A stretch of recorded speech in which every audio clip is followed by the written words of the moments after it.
अल्हम्दुलिल्लाह अला एहसानिही कि अल्लाह के फ़ज़ल और तौफ़ीक से एक दफ़ा फिर अल्लाह ताला हमें रमज़ान अल मुबारक की बरकतें अता फ़रमा रहा है।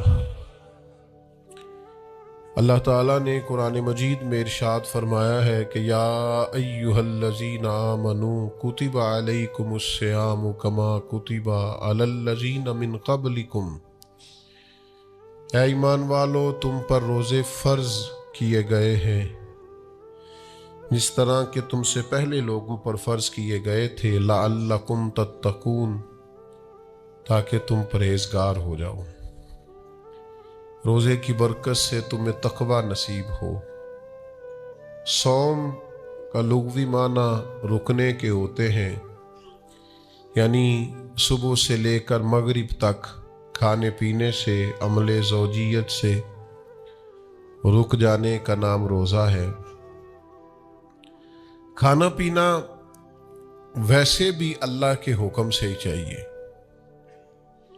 सारे परिंदे हवा में उड़ते हैं पर सारे नहीं खाने चाहिए, वही खा सकते हैं जिनको शरीयत ने जायज़ करार दिया।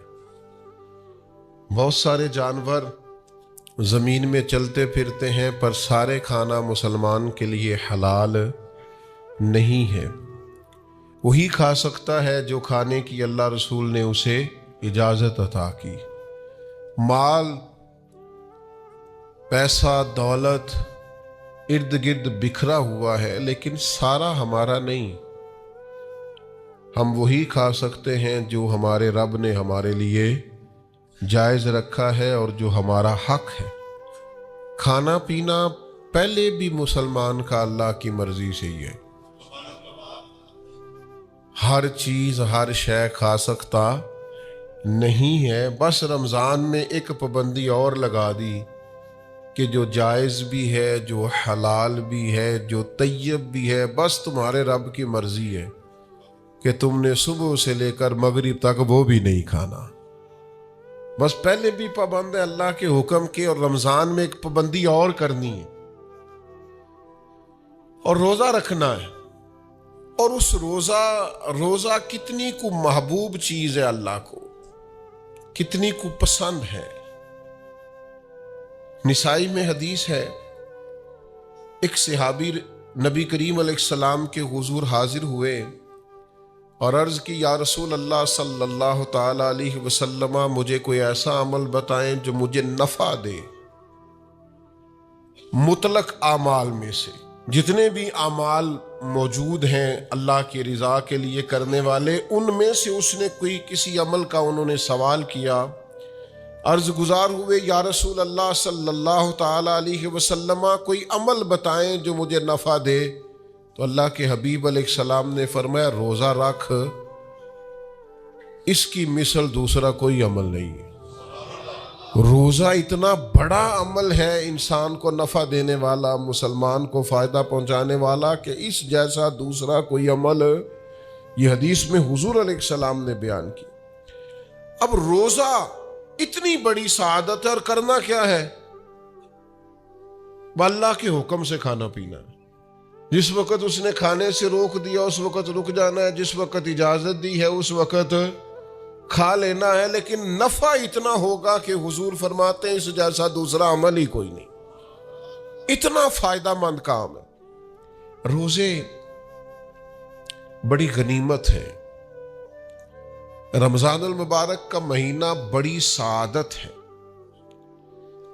आप अंदाज़ा फरमाइए कि नबी पाक अलैहिस्सलाम ने हज़रत सलमान फ़ारसी रदी अल्लाह ताला अन्हु फरमाते हैं, रमज़ान से एक दिन पहले खुतबा दिया था बाकायदा, और हमें हुजूर ने रमज़ान की अज़मतों से आगाह किया था। रमज़ान अल मुबारक सादत अफरोज़ घड़ियाँ होती हैं, इसका लम्हा लम्हा बरकत होता है, इसकी एक एक साथ खुदा का इनाम लेके आती है। रमज़ान अल मुबारक की एक एक घड़ी बख्शिश, मगफिरत, अल्लाह की अता, अल्लाह का करम, अल्लाह तबारक व तआला की रहमतों से भरपूर होती।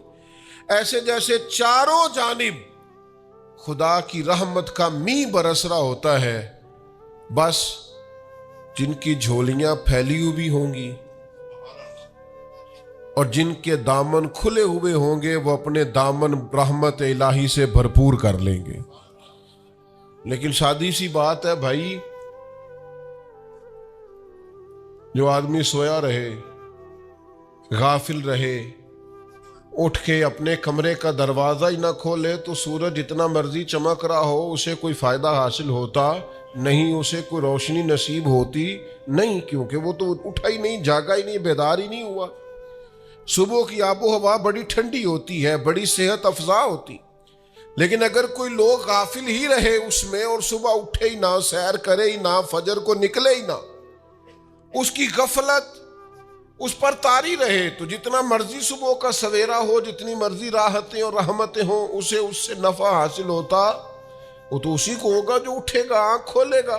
تو اچھی طرح سمجھ لیجئے گا، رمضان المبارک کی سعادتیں اتنی بڑی ہیں، برکتیں اتنی زیادہ ہیں کہ حضور علیہ الصلوۃ والسلام نے فرمایا نفل کا ثواب فرض کے برابر، فرض کا ثواب 70 گنا بڑھا کے دیا جائے گا۔ لیکن اگر کوئی غافل کا غافل ہی رہا، اس بیچارے کا موبائل رمضان میں بھی بند نہیں ہوا، لا یعنی بے مقصد بے معنی چیزیں، لغویات اور عبث چیزوں میں اس نے رمضان بھی گزار دیا، تو سعادتیں تو برس رہی تھیں، سورج تو نور کا چمک رہا تھا، روشنی تو پھیل گئی، سعادت افروز گھڑیاں تو آ چکی تھیں، پر اس نے اپنی آنکھ کو ہی نہیں کھولا، غافل کا غافل رہا۔ تو اسے کچھ میسر آ سکتا، کچھ غفلت دور کرنی پڑے۔ اب دیکھیے، ہمارے ہاں محفل ہوتی ہے، لوگ گلیاں سجانی شروع کرتے ہیں 1 یا 2 دن پہلے۔ کسی گھر میں شادی ہوتی ہے تو لوگ گھر کا آنگن، صحن، چھت اور سامنے والی دیوار سجانا شروع کرتے ہیں 2-3 دن پہلے، اس سے زیادہ نہیں۔ بڑی خاص بھی کو محفل ہو تو 1-8 دن پہلے لائٹنگ لوگ کرتے ہیں کہ پتہ چلے یہاں ذکر رسالت معاب صلی اللہ تعالی علیہ وسلم کیا جائے گا اور یہاں حضور کے تذکار کیے جائیں گے۔ 2-4 دن پہلے اگر کہیں لائٹنگ ہو جائے تو لوگ کہتے ہیں یار کوئی کمال ہی بات ہے کہ اتنے دن پہلے یہاں اتنی روشنیاں نظر آ رہی ہیں، کوئی انفرادی کام ہے، اس پر نظر جاتی ہے۔ آپ ذرا رمضان کی شان تو دیکھیں، حضور فرماتے ہیں سارا سال جنت سجائی جاتی ہے، کس لیے؟ حضور فرماتے ہیں رمضان المبارک کے لیے، سارا سال جنت سجا دی جاتی، اس کو تیار کیا جاتا ہے رمضان کی سعادت افروز گھڑیوں کے لیے، ان مقدس ایام کے لیے جو لے کر رمضان سایہ فگن ہوتا ہے، اس کے لیے پورا سال جنت کو سجایا جاتا ہے، تزئین و آرائش کی جاتی ہے۔